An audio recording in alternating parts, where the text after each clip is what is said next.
I mean, you can see a little 5-year-old child acting out. They're quick to put labels on. They're quick to remove children from their homes, but there's no resources, and the resources that are available, they are not enough resources, especially in the quote-unquote minority communities. So what I'm calling for as an advocate and also as an attorney for a total restructure of the Administration for Children's Services. They need to be held accountable. I'm tired of children dying at their hands. I'm tired of children being just flagged under a rug. I'm tired of just the whole bureaucracy, the whole abuse issue, the whole neglect issue. Because if you call yourself an agency that's concerned about the rights of children, then you should be effective, you should be efficient. Your caseworkers should not be overloaded with work. There should be a piggyback system. There should be a follow-up system put in place, and they should be held accountable.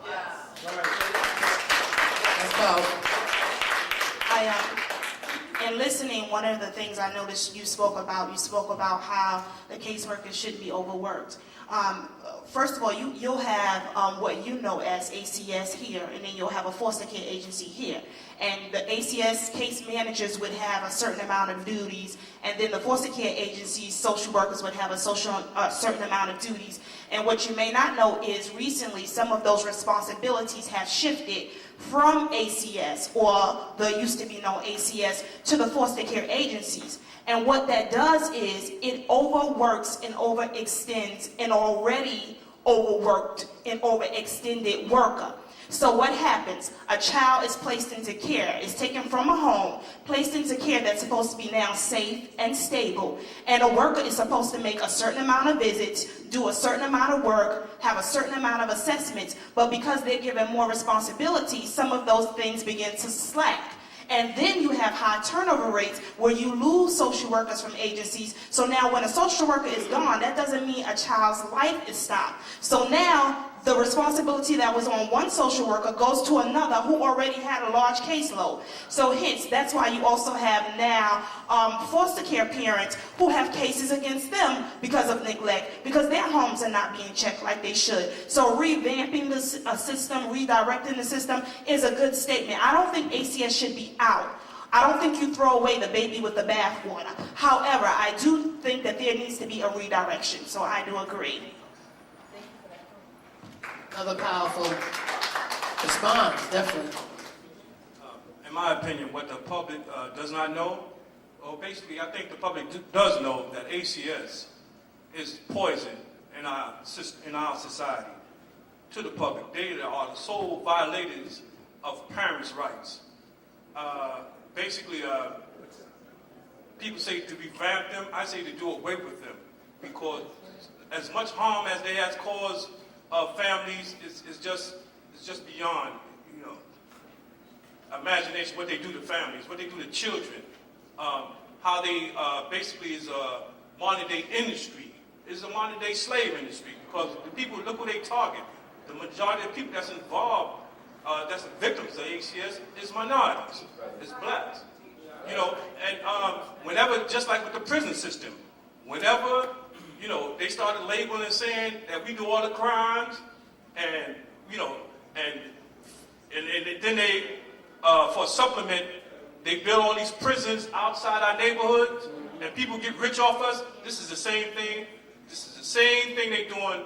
ACS is doing, and it's a shame what they're doing. They're hurting our people. They're killing. Just like the sister said, we are dying.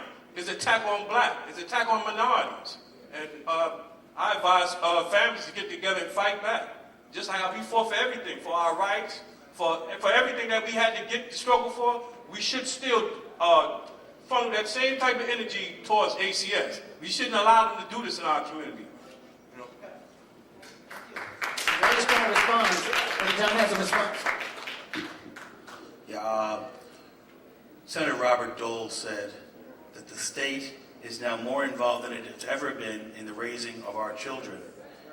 And now more children are neglected and abused and mistreated than they ever have been in this history of our society.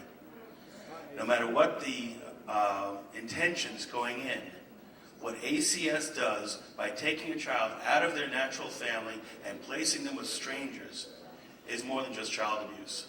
And in many of these cases, there are very minor things in the household that are wrong. There are false allegations that aren't investigated properly. I've heard stories of children being taken out of a house because there's not enough food in the refrigerator. It takes the family 6, 8, 10 months to get the child back, if they get them back. Individual cases we could go through all night, but overall, this lady is right. This thing has to be either severely overhauled or, as the gentleman said, completely abolished.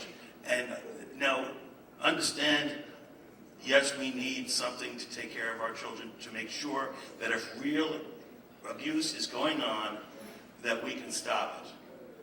But the number of children being taken out of houses for specious or non-existent reasons, I've been victimized myself. It's got to stop.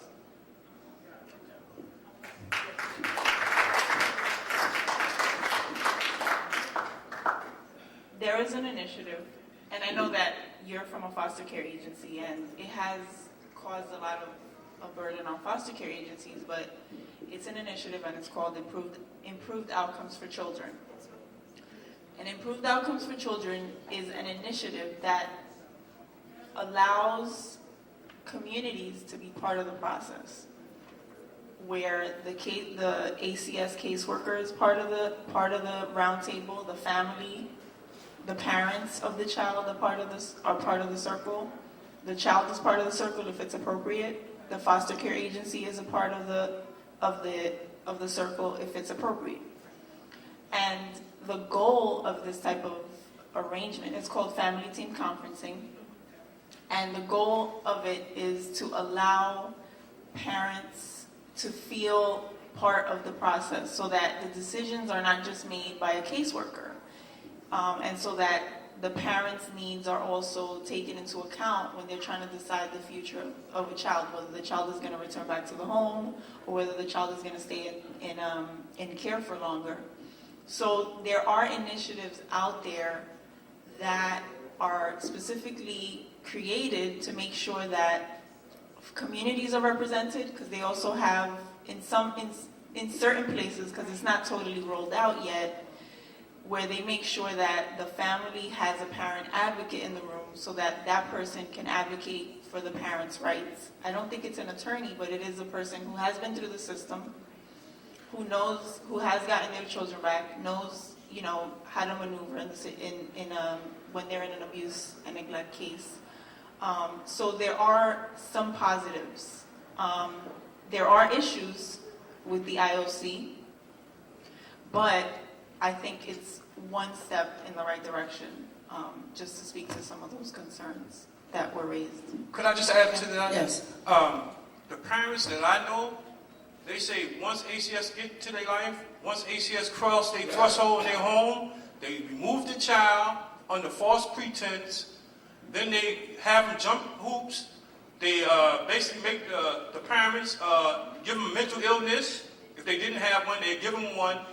And then after that, they give them false promises that, matter of fact, the child stays in foster care longer than 18 months, and they just skip to adoption. So I can't see, if anybody does anything wrong, they should be afforded the chance to correct themselves and get on with their lives. But when you deal with ACS, it's a whole different matter.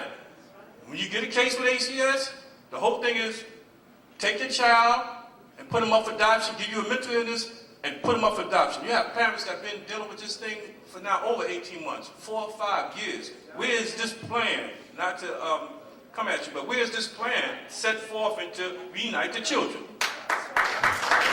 Thank you. You want to go to back and forth. You want to respond to that, and then we can go to the next question. First of all, I know that what you're saying is true, that there are parents who have been dealing with cases for years. I know that in New York State, the average child,